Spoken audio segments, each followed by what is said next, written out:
Hi, I'm Natalia Bilbao, and this is LA Currents. Los Angeles is a melting pot of different cultures, traditions, languages.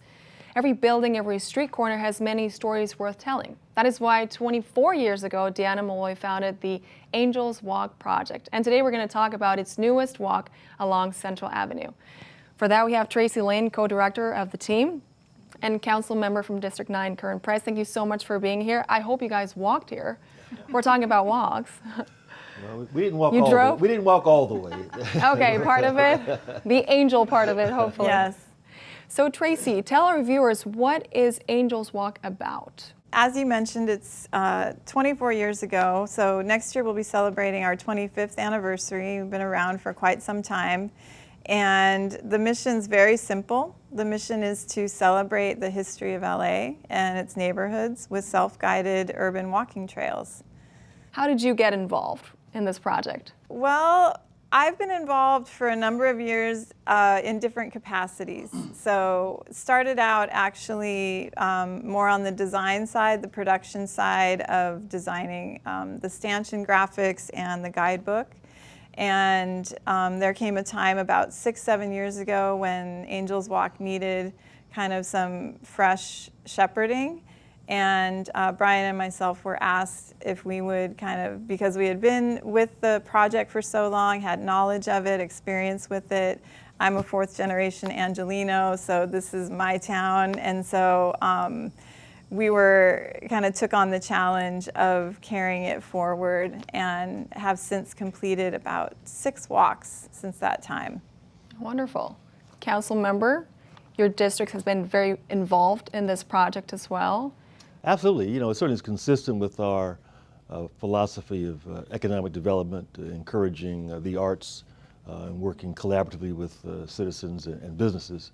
And this is the kind of project that really gives us a chance to highlight some of the history and legacy of Central Avenue, introducing it to others, and providing, again, added resources as we continue to provide business support of local organizations, and encouraging more community involvement.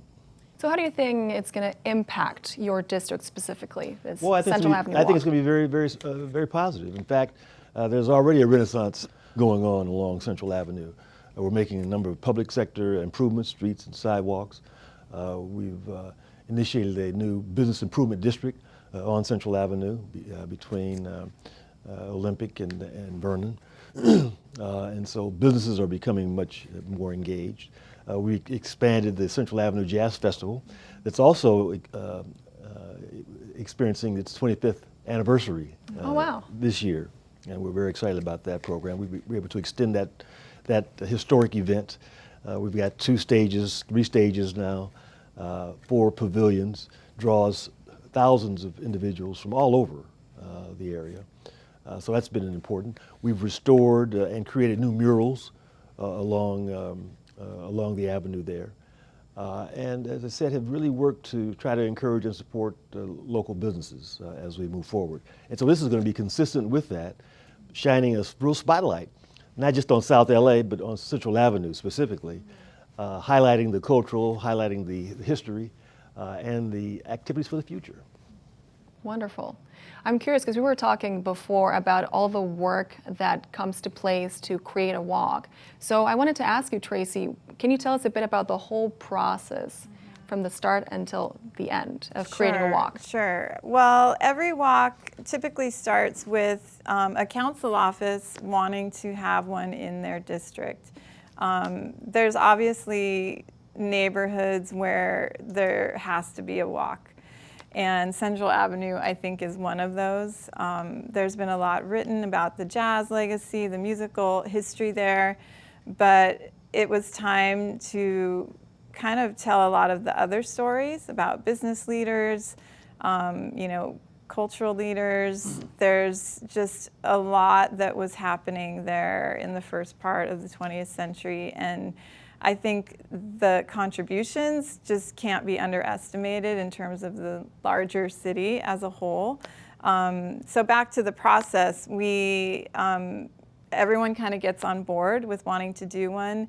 And oftentimes there's sort of a natural place where the walk will take place. We try not to make the walks too long. We want them to be doable on foot within an hour, couple hours, 2 or 3 hours. And every neighborhood too typically has a kind of central business, like a main street. And in the best of cases, there's still a lot of architectural treasures there. And I would say that's the case with Central Avenue, with the Dunbar, with the Lincoln Theater, with Golden State Building, just some beautiful architecture. Second Baptist Church, which is a tiny bit off of Central, but just an incredible building designed by Paul Williams and still a thriving congregation. 28th Street Y. Yes, the YMCA.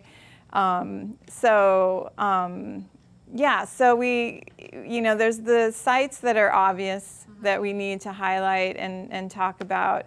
And then we kind of start filling in from there, just people, influential people who were born there or made their home there, who rose up from there and went on to, serve or lead or do things important in the city or even beyond Los Angeles. And we always put together a team for every walk. So we sort of see ourselves as facilitators. And for each neighborhood, we bring together the right people to tell those stories, which you'll hear from Dr. Jefferson a little bit later. She was brought on to do the research and write the history stories that, from a point of view of just her experience, not her experience, but her expertise. And her knowledge. So that's important that the stories are told accurately, and we don't work in a bubble. There's a lot of research that goes into finding the photos that are highlighted on the stanchions, and that's a collaborative effort, between the writers and our office and many others. We utilize the archives from Los Angeles Public Library, USC, UCLA, many, we kind of just do a deep dive into what we can find visually to illustrate the stanchions, because it's really powerful to see photos. The text is important, really important, but not everyone's going to stand there and read the whole thing maybe in one sitting, but to get a glimpse of, like, this is what the street looked like back in the day, or here's a photo of someone that I recognize their name or who they were. So it's really important to find as many photos as we can to illustrate the stories. And then there's just the production process of getting the guidebook written and produced, as well as the stanchions. And then they get installed by the Bureau of Street Services. And then the walk is available to the community and to visitors. The guidebooks become available at libraries, at visitor centers. We distribute them to all the businesses along the walk. And really, for anyone who wants them, the guidebooks are free to distribute. I was going to close with this question for both of you. What do you hope the younger generations will learn from this specific walk? I can speak as having grown up here in LA. You tend to just know what's around you, and you have a sense that there's much more of a city out there, but you don't know much about it. And so I think Angel's Walk really just provides kind of a grounding in the city, also can really build like a sense of pride in Los Angeles. And I think even though the walks are designed to appeal to, let's say, visitors or tourists, we really see them as being for the community. To know what took place on these streets and how our neighborhood got to where it is today, its flavor, its culture, its people, its businesses, its kind of evolution, I think just gives you more of a connection to your neighborhood and to your neighbors. Projects like this are so important to educate and inform because it does illuminate what happened in the past and helps people understand what's going on and what can happen in the future. It makes folks proud. It makes them very aware and I think very sensitive to obstacles, but also opportunities. And so Angel's Walk provides us with a chance to do just that.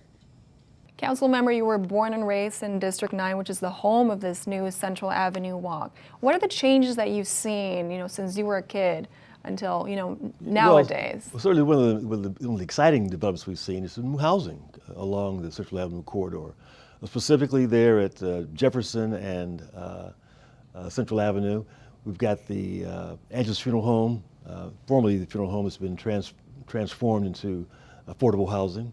And adjacent to it is going to be the Florence Mills project. And again, it's going to be 60 units of affordable housing in our community. And that project is emblazoned with a multi-story mural of Florence Mills. In fact, she performed up and down Central Avenue, was known throughout the United States as an entertainer, as an activist.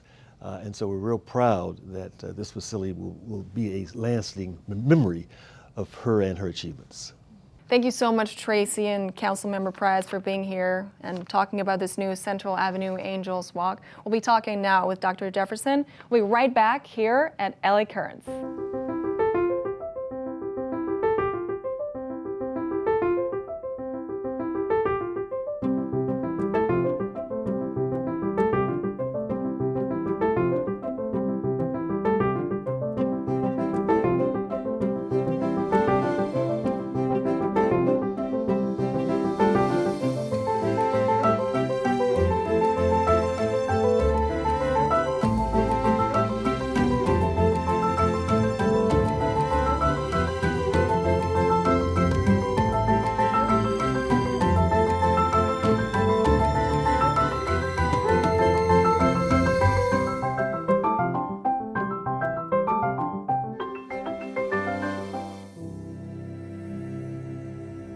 In the first half of the show, we talked to Tracy Lane and Councilmember Price about the Angels Walk project and specifically about the Central Avenue Walk.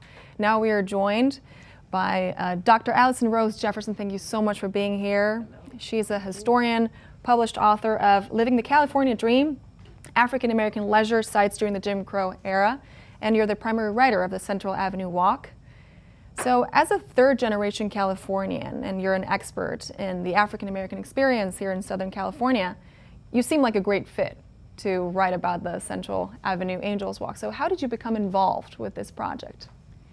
Well, I actually mentioned it to Councilman Price that it might be something that he would want to consider to have this heritage trail on his in his district on the Central Avenue corridor, and he thought it was a good idea. And when they got ready to do the project, after he thought about it a while and helped and met Angels Walk, then they called me up and asked me would I be interested to participate in helping to do the research on the project. There are a lot of iconic places on Central Avenue. So Dr. Jefferson, how do you decide which ones make it to the final Central Avenue Angels Walk? Well, as Tracy Lane had said earlier in the interview segment, the walks kind of have the things that call out to you to tell you that they should be on the walk. Because it's a famous, because it's a beautiful building architecturally, because a particular event happened in a building, because of a cultural institution that was there. And so in terms of the Central Avenue area, there's quite a few buildings that have this cultural resonance.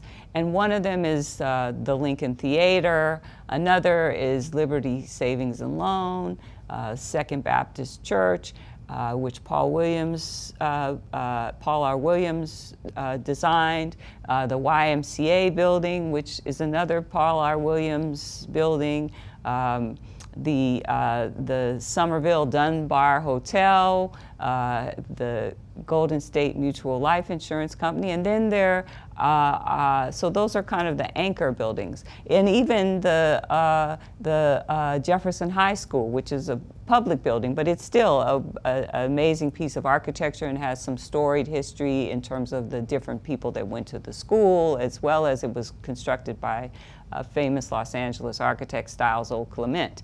And so then you fill in other stories around these bigger stories in terms of the businesses that were on the avenue. There were several doctors' offices that were on the avenue, and the nightclubs that became particularly important in terms of being an attraction for Central Avenue as the hub of West Coast jazz.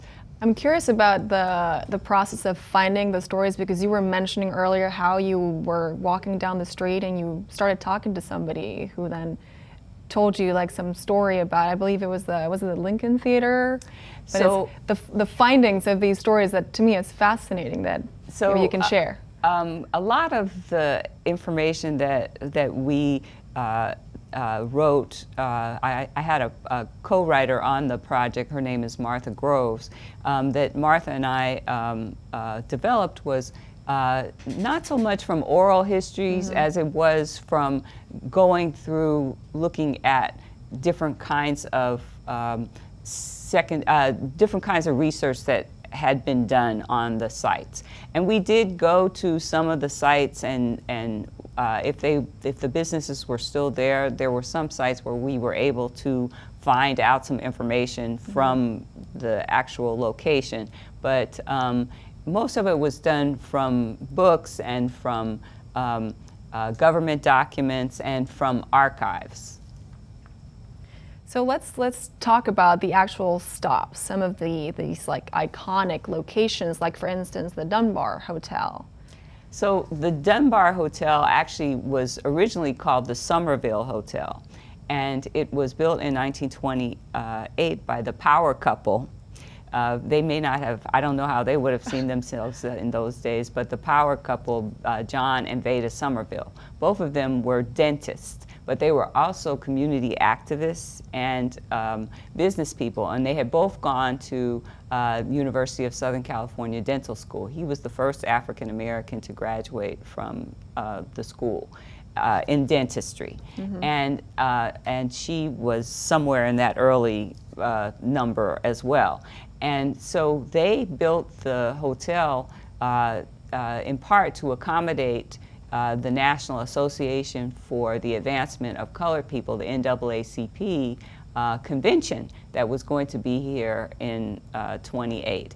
And so because there was no really big black hotel in Los Angeles that could accommodate all these people coming out to Los Angeles for the convention, and the big white hotels weren't allowing African Americans to stay in those hotels. They in downtown, they could go and visit, but for events, big public events, but they couldn't just go. They couldn't stay in those hotels. So the Somervilles built it, and then it changed to the Dunbar a few years later because of some financial difficulties that the Somervilles had. And then that's the era that most people remember about the Dunbar. And that's when it became the anchor of the jazz in the area. When it initially opened, when the hotel initially opened, it didn't have a nightclub license, and it was still prohibition. People forget that the 1920s was a period of prohibition. And so the real heyday of the Dunbar was the 30s through the early 50s in terms of the entertainment scene in the area. And lots of different people performed there. Cab Calloway, Ray Charles, Duke Ellington, Billie Holiday.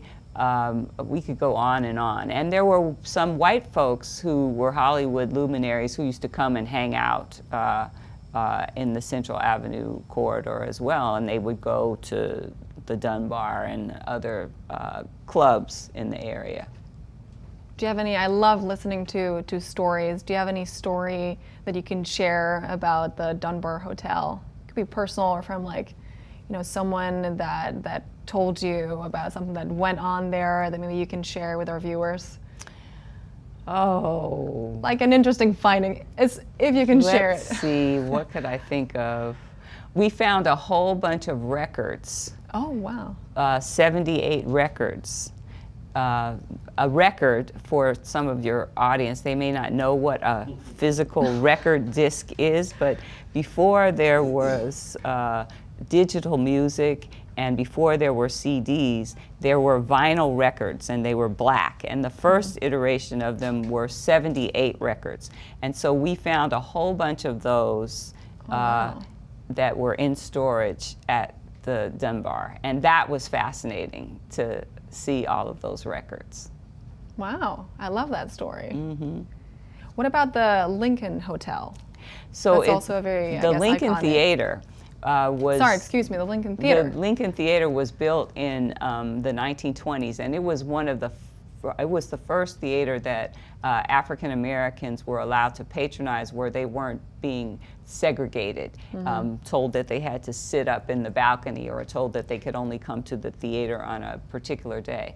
And it early on had live theatrical performances, musical performances, and it also was a movie house. And many people of the era performed there, and it's a beautiful theater. It seats more than 2,000 people, and it has this really interesting kind of Spanish Moorish architecture. It's still a beautiful building. Today it's a church. It's a church, yes. And it's been a church since the 60s, but it's still a beautiful building.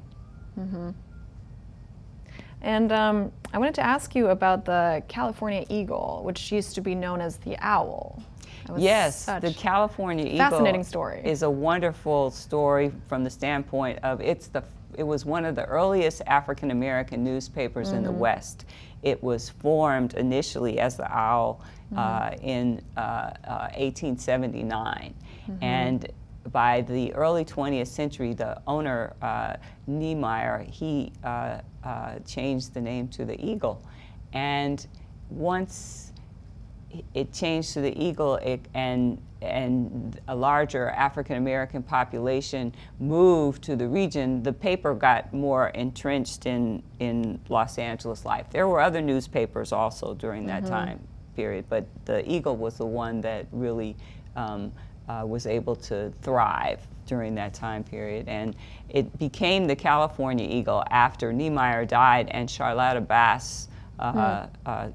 Spears Bass took over the newspaper, and she became the editor and publisher with her husband, Joe Bass. And it was the largest African American newspaper in the West and the longest running until it closed in 1964. And they covered the news that African Americans wanted to know about their city and the various activities around the nation that were important to the African American community here as well. They also gave information about housing and job opportunities as well, right? Yes, they covered the news, and they also provided information about things like housing and jobs that might be useful to newcomers coming to Los Angeles, and what development opportunities might be available in terms of looking at where the city was growing and where you might invest in real estate. So we could say that Central Avenue was very active, in the African American community was very active, and things like the California Eagle really helped them thrive. I also want to ask you about the Liberty Savings and Loan Bank. So the Liberty Savings and Loan Bank was founded in 1924, and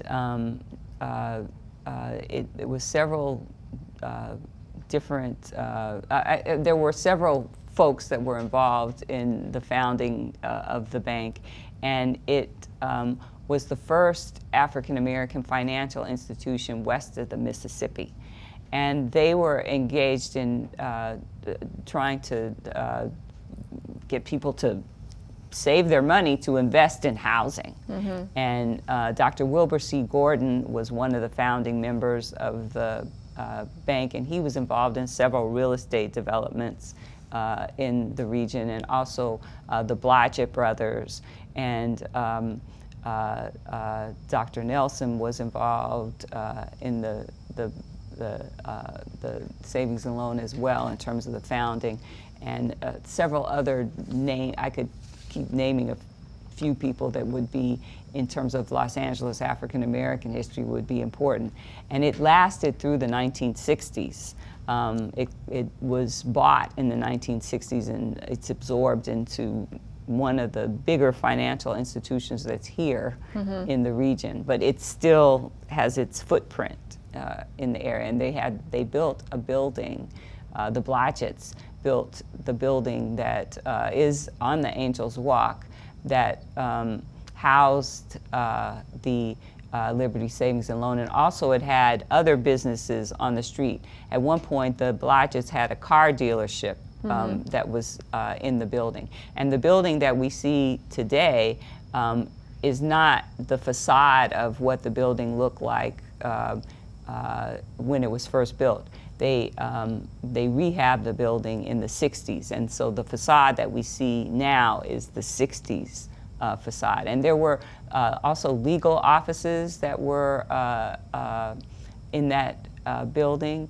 At one point, I think, I know Charles Matthews, who was an early African-American lawyer. I know he had his office in that building at one point, and he worked on a lot of civil rights cases.